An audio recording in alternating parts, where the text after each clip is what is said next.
Number 22, Washington women's basketball lost to Stanford last night, 67-62. So what exactly happened? And I apologize for looking down because I cannot memorize all this stuff.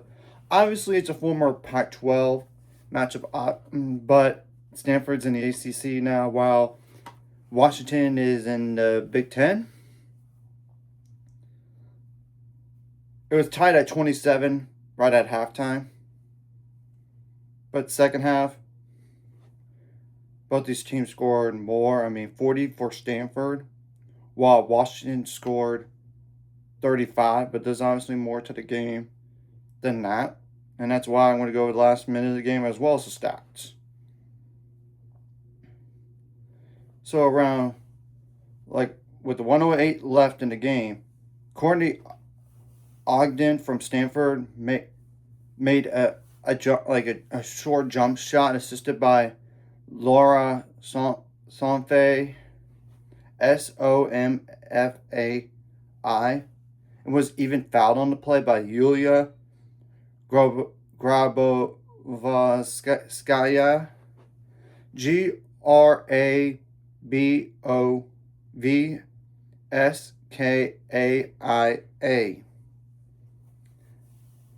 And Courtney did make the free throw for Stanford to make it 61-58.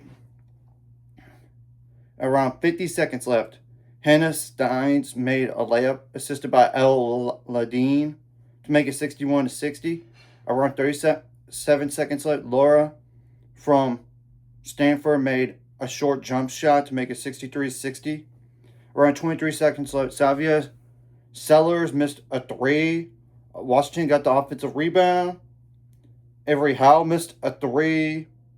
Courtney Ogden from Stanford got the defensive rebound, and Stanford did call a timeout around 16 seconds left.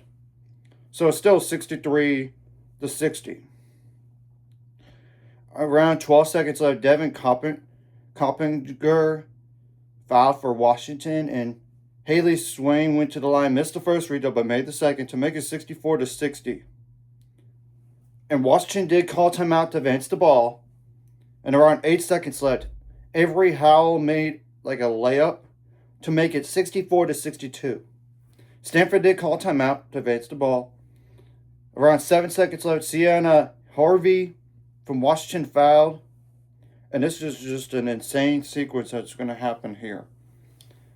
Chloe Clardy for Stanford made the first free throw, but missed the second, so it's 65-62. However, she got her own rebound offensively, and Avery Howell had to foul for Washington. Around 6 seconds later, Chloe Clardy missed the first free throw. She made the first free throw to make it 66-62, but missed the second, and Courtney Ogden got the offensive rebound. And around 3 seconds left, Hannah Steins from Washington had to foul. And Courtney Ogden went to the line, missed the first free throw, but made the second, and Washington called timeout to advance the ball. And they did not get a shot up in time once the ball was inbounded. Yeah, I know. Crazy sequence at the very end of the game. It's called, you got to get the defensive rebound, then call a timeout and try to set up for something to tie the game up. And that did not happen. After that first free throw, that is. First time on the not allowing a single offensive rebound. Now I'm going to go to stats. Washington shot 43% from the field on 58 attempts, 36% on threes on 22 attempts, 80% on free throws, but that's only on 5 attempts. But still a good number. 36 rebounds, 13 of those offensive, 10 assists, 60 turnovers is way too much.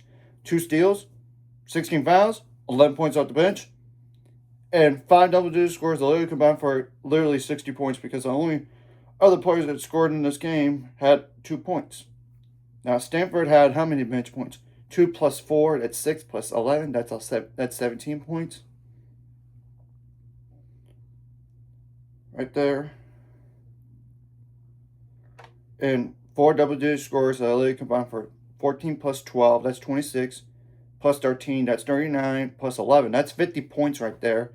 And one player scored 6 more points. This game had 9. And Stanford shot the ball better from the field, 45%. On 55 attempts. Now, 23% on threes, but that's on 13 attempts. Still not a great number. 78% on free throws on 18 attempts. Now, they only had 29 rebounds in those offensive, but the kicker is they had those rebounds late in the game. That way, Washington had to foul again and again and again. Now, 9 assists, not a great number necessarily. 10 turnovers, at least it's better than Washington's. Because usually you want 10 turnovers or less in the game. Now it's 10 steals, two blocks, 6 fouls. Whoa, that's not a lot of fouls in general. Now I'm going to go like the points out turnovers, points in the paint, fast break points as well. Now points out turnovers definitely favor Stanford in this game, 18-8. Same thing goes for fast break points, 11-0. In addition, points in the paint favor Stanford, 30-22. This is a Stanford team that was not even receiving votes going into this game. So I honestly think they should get some more votes. They were 9-2 prior to this game. Now they're 10-2, while Washington prior to the game was 9-1. Now they're 9-2 on the year. What's the next 5 games for both these teams? And I'll start with Washington.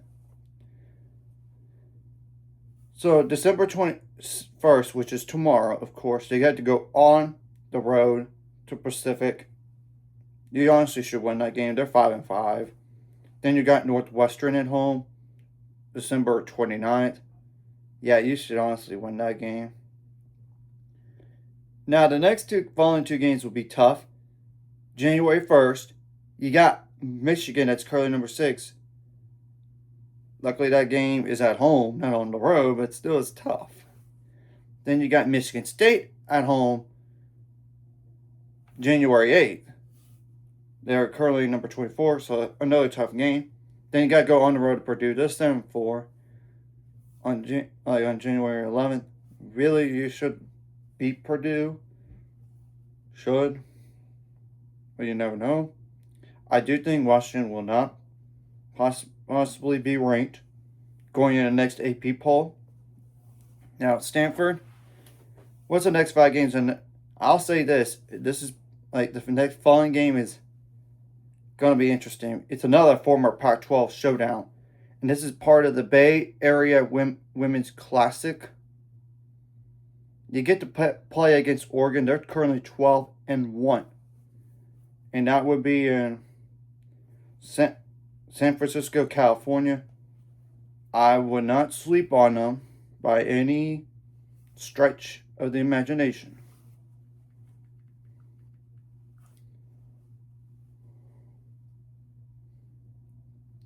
Let me check if there's... I think it's just a 1-game thing.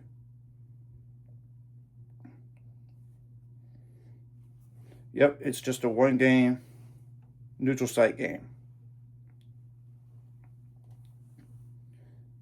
Then December 28th, you got Cornell at home. They're currently 4-7. Yeah, you should really win that game, to be honest. Then January 1st, you got to go on the road to NC State. And NC State early on in this year did defeat Tennessee and almost beat Oklahoma at Oklahoma. They gave that game away, to be honest. But then again, they're the same team that lost to Rhode Island at home. So that's still an interesting matchup there. Then you got to go on the road, and that's NC State. Then you got the following game, January 4th, is like number 18 North Carolina. I claimed at the time, before they lost to Louisville, before the last AP poll, they're the best team in the ACC. I know that's not the case anymore, but still, not an easy game, to say the least. And the last game would be at home against Wake Forest, January 8th. Wake Forest is 10-3, but it depends on the schedule, and they did lose to Georgetown. And Georgetown is now like a bad team. They're 7-3 on the year. And they even lost to William and Mary. And William and Mary is 6-4. Yeah, I don't think you should lose to Wake Forest. I wouldn't think so. Well, I have to honestly wait and see what happens from here. So anyways, if you like this content, hit the like, subscribe button. See you guys later on the road to 800 subscribers. Course ultimate goal is 1,000 more. So I'm on this course. Like a video, comment video, really helps YouTube background. So more people could see us. Sharing the video does help as well. So more people could watch. And if you're watching and not subscribed, hit subscribe button, ring the notification bell as well. And also, Wake Forest did lose to Miami, Florida. So yeah, I don't think Stanford should lose to Wake Forest, but you never know.